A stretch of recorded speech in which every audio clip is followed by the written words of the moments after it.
Bonjour, nous continuons le cours Comprendre les microcontrôleurs.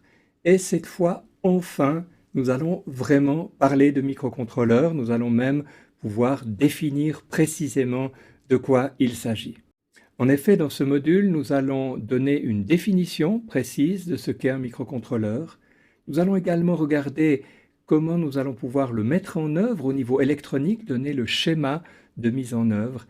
Et on parlera également de l'environnement de développement dont on a besoin pour mettre en œuvre un microcontrôleur. Plutôt que de faire tomber du ciel une définition du microcontrôleur, permettez-moi de revenir un tout petit peu en arrière sur l'architecture des systèmes informatiques. On avait vu qu'un système informatique contient un processeur, qu'il contient une mémoire de programme, qu'il contient une mémoire vive. Et puis évidemment qu'il contient de quoi dialoguer avec l'extérieur des entrées-sorties. Il y a évidemment une horloge ici qui permet de cadencer le fonctionnement du processeur et donc de l'ensemble du système. Notez que ce schéma d'un système informatique peut correspondre à beaucoup de systèmes informatiques différents. Prenons un exemple concret, la carte mère d'un ordinateur individuel, celui que vous avez l'habitude d'utiliser. Cette carte mère contient un processeur. Ce sera, par exemple, un processeur du type P4, Pentium 4, ou encore ce sera peut-être, si vous êtes fortuné, un i7, la dernière génération en 2013. Ce processeur sera cadencé par une horloge, peut-être de 3 GHz, ou un petit peu plus, ou un petit peu moins. Vous aurez certainement des barrettes de mémoire sur votre système. Peut-être aurez-vous 4 gigabytes de barrettes de mémoire. Vous aurez certainement des entrées et des sorties, par exemple un clavier, par exemple une souris pour les entrées. Vous aurez certainement un écran et bien d'autres choses pour les sorties. Petite question, est-ce que vous aurez une ROM dans votre système ? C'est vrai qu'on en a peut-être moins conscience, les fabricants n'en parlent pas, mais tout système informatique a une mémoire morte pour que le programme puisse s'exécuter au démarrage. Et dans le cas d'un système informatique d'une carte mère, il s'agit de ce qu'on appelle le BIOS, pour ceux qui ont un petit peu fait de la maintenance informatique. Eh bien, figurez-vous qu'un microcontrôleur peut répondre exactement au même schéma bloc que tout à l'heure. J'ai pris le même dessin, j'ai pris les mêmes expressions. Il s'agit toutefois pas tout à fait du même dispositif. Peut-être que nous aurons un processeur cadencé à une fréquence de 8 MHz. On est loin des 3 GHz de tout à l'heure. Le processeur sera certainement beaucoup moins puissant que votre Pentium 4 ou que votre i5 ou i7. La taille de la mémoire, dans un microcontrôleur qu'on va utiliser, on trouvera 512. Tiens, 512 quoi? Eh bien, simplement 512 bytes, 512 octets. On est bien loin des 4 gigabytes que vous avez peut-être sur votre ordinateur. On a une mémoire de programme d'une certaine taille, par exemple 16 kilobytes. Ça veut dire, pour un certain nombre de systèmes, qu'on va pouvoir mettre environ 8000 instructions, ce qui est déjà intéressant. Finalement, les entrées-sorties, ce sera effectivement des entrées-sorties binaires avec possibilité de sortir ou d'entrer des 0 ou des 1. Mais ce qui est intéressant, c'est que tout ce système informatique peut tenir dans un seul circuit intégré. On va avoir ici un seul circuit intégré qui va contenir tout ce système informatique. Un circuit intégré, en anglais Integrated Circuit. Alors évidemment, la comparaison structurelle peut être faite avec un ordinateur tel qu'un PC. D'autres comparaisons sont un petit peu plus difficiles à faire. On a beaucoup moins de mémoire, on a beaucoup moins de puissance de calcul, Mais on a aussi un système qui coûte beaucoup moins cher, puisqu'on trouve de nombreux microcontrôleurs dont le prix est inférieur à 1 euro. Donc je peux maintenant me lancer dans une définition du microcontrôleur. Le microcontrôleur est un circuit intégré qui contient un petit système informatique. Donc c'est à la fois un circuit intégré, c'est donc un composant électronique élémentaire, peu coûteux, mais il contient tout un système informatique. On va retrouver à l'intérieur un processeur, on va retrouver à l'intérieur des mémoires de programmes et de données, et également des circuits d'entrée-sortie. Étant donné que c'est un circuit intégré, il y a une mise en œuvre électronique qui doit être faite, et étant donné que c'est un système informatique, il va falloir le programmer, donc faire une mise en œuvre logicielle. Essayons de regarder un petit peu plus en détail comment le schéma électronique utilisant un microcontrôleur va pouvoir être dessiné. Ici, j'ai pris simplement le composant microcontrôleur, il n'y a pas de symbole spécifique, donc j'ai mis simplement un rectangle ou un carré. Et là où j'en avais envie, j'ai mis les pattes dont j'aurais besoin. Il y a évidemment ici une patte pour la référence électrique, le 0 volt. Il y a le fameux VCC qui permet d'alimenter notre microcontrôleur en 5 volts, peut-être même pour d'autres modèles en 3 volts ou encore d'autres tensions plus basses. On a également une patte qui s'appelle Reset ici, qui va permettre le redémarrage au début du programme. C'est donc une patte qui existe en principe sur tous les microcontrôleurs et qui permet de relancer l'exécution du programme qui se trouve à l'intérieur à partir de son début. Ici, on a encore une mystérieuse patte qui s'appelle Test, dont je vous dirai quelques mots tout à l'heure, qui va être utile pour la programmation. Et finalement, j'ai ici représenté une seule patte d'entrée et sortie que je vais utiliser dans ce cas-là comme une sortie dans l'exemple qu'on va prendre. Pour compléter mon schéma, eh bien, il faut que je signale que la masse doit être effectivement connectée au 0 volt, qu'il va falloir fournir une alimentation sur le VCC. On va mettre ici une résistance de rappel. On a entendu parler de ces résistances de pull-up, une résistance de rappel sur le reset, de telle manière que le reset ne se trouve pas dans un état indéterminé, une entrée en l'air prend un état indéterminé. Ici, il est nécessaire de lui donner un état précis.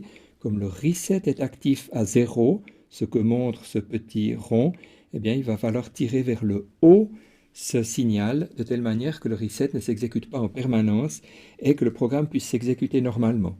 Je signale quand même qu'à l'intérieur du microcontrôleur, il y a un système qui fait que lorsqu'on met la tension sur le VCC, je devrais dire entre la masse et le VCC, on a un reset automatique qui s'exécute de telle manière que le programme puisse commencer dans de bonnes conditions. Il faut encore ajouter un composant qui est ici un petit condensateur, un condensateur qui n'est pas de très grande valeur mais qui doit être de bonne qualité, c'est-à-dire avec une résistance interne qui soit aussi faible que possible. On appelle ce type de condensateur des condensateurs de découplage, decoupling capacitor en anglais. Il y a d'autres termes qui sont également utilisés, bypass capacitor. Je pourrais vous donner une explication très simple sur l'utilité de ce condensateur. C'est une petite réserve d'électricité qui permet, lorsqu'il y a une demande instantanée importante, de faire face à cette demande de courant au niveau donc, des alimentations, puisqu'il est connecté ici au plus et ici au moins. On doit le mettre le plus proche possible du circuit intégré. Je vais continuer à compléter mon montage en rajoutant ici un connecteur sur lequel il y aura la patte Reset, sur lequel il y aura cette patte Test et sur lequel il y aura au moins la masse, qui est donc le point commun. Assez souvent, on met également l'alimentation. Ce sera ainsi la possibilité d'alimenter notre montage par ce connecteur. Alors en fait, ce connecteur va être utilisé pour la programmation, donc pour cette étape de mise à l'intérieur de la mémoire morte du microcontrôleur, du programme qu'on a l'intention d'exécuter. J'ai presque terminé. Je peux maintenant très simplement compléter mon montage en rajoutant ici par exemple une diode lumineuse. Ce sera la seule sortie de mon système qui n'aura même pas d'entrée. On pourra par exemple faire clignoter cette diode lumineuse. C'est quelque chose qui est peut-être pas très sophistiqué, mais si on peut faire clignoter une diode lumineuse et faire varier d'un programme à l'autre sa vitesse de clignotement, on aura déjà la conviction qu'on a réussi à faire fonctionner notre microcontrôleur. Un tel montage n'est pas compliqué à réaliser. Vous connaissez ces plaques qu'on appelle parfois des plaques d'expérimentation en français, ou des breadboards ou des project boards en anglais. Eh bien, ces plaques d'expérimentation permettent très simplement de connecter selon le schéma qu'on a mis tout à l'heure. On voit ici le circuit intégré. On voit ici sur la patte correspondante la résistance de rappel pour le reset qui est connectée au plus, donc à la bande rouge ici. On voit ici l'alimentation, les deux alimentations du processeur. On voit ici la connexion d'une patte à une diode lumineuse avec une résistance qui va jusqu'à la masse. Ici, j'ai rajouté ces quelques fils pour qu'on puisse avoir effectivement des deux côtés le moins et des deux côtés le plus, de telle manière que ce connecteur ici permette d'alimenter le montage et ce connecteur-là le complète pour la programmation. Notez que ce dessin a été fait avec un logiciel qui s'appelle Fritzing et que vous pouvez trouver sur ce site internet fritzing.org. J'ai donc maintenant mon schéma. Il va falloir trouver un environnement de développement, un système de développement qui va me permettre de mettre le programme à l'intérieur de mon microcontrôleur. Je vais utiliser pour ceci un PC et ici ce qu'on appelle un programmateur. Alors, plutôt bonne nouvelle, le PC n'a pas besoin d'être un PC extrêmement sophistiqué. On a des environnements de développement logiciel dont on parlera tout à l'heure et dans les prochains modules qui ne sont pas trop lourds, pas trop complexes. Pour les programmateurs, eh bien, certains sont plus ou moins compliqués. En voici quelques-uns. Celui-ci permet de programmer un PIC. Celui-ci permet de programmer un AVR. Il y a naturellement beaucoup d'autres modèles. Celui-là est quelque chose d'un petit peu plus sophistiqué pour des systèmes un petit peu plus coûteux. Ici, on a un programmateur extrêmement simple qui n'a pratiquement pas d'électronique. Malheureusement, il utilise le port LPT des ordinateurs qui ne sont plus disponibles sur des ordinateurs modernes. On préférera les solutions utilisant des connecteurs du type USB. Il existe également plusieurs cartes électroniques, généralement de petit format, telles que l'Arduino que vous avez ici sous vos yeux, qui contiennent à la fois le microcontrôleur, avec des connecteurs pour relier les pattes d'entrée-sortie, mais également le programmateur, et vous reconnaissez sur cette image le connecteur USB. Un autre exemple, c'est le Launchpad proposé par Texas Instruments, qui est aussi une carte très intéressante qui contient le programmateur dans la partie supérieure, qui contient le microcontrôleur avec également des connecteurs latéraux. Et nous allons abondamment utiliser cette carte pour faire des démonstrations durant ce cours, comprendre les microcontrôleurs. Une chose est l'aspect matériel, une autre chose est l'aspect logiciel. Vous voyez ici des environnements de développement. Celui-ci correspond à l'environnement de l'Arduino, celui-ci correspond à l'environnement du MSP430. Vous voyez qu'ils sont extrêmement similaires l'un à l'autre. On a même pratiquement le même programme qui est écrit.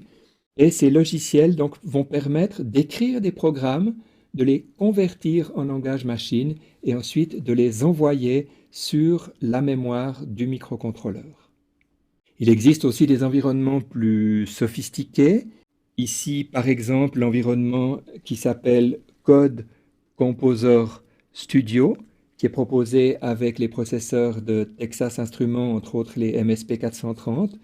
On utilisera aussi durant ce cours ce logiciel de telle manière qu'on puisse apprendre à utiliser un certain nombre de fonctionnalités avancées, en particulier qui se cachent derrière ici cette touche Debug, la possibilité de voir en quelque sorte à l'écran de l'ordinateur les instructions s'exécuter à l'intérieur du microcontrôleur.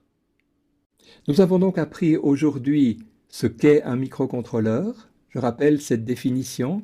C'est un petit système informatique contenu dans un seul circuit intégré. On a également vu comment dessiner le schéma pour la mise en œuvre de ce microcontrôleur et on a effleuré quelques solutions matérielles et logicielles qui vont servir de système de développement, qui vont donc permettre de développer des applications à base de microcontrôleurs.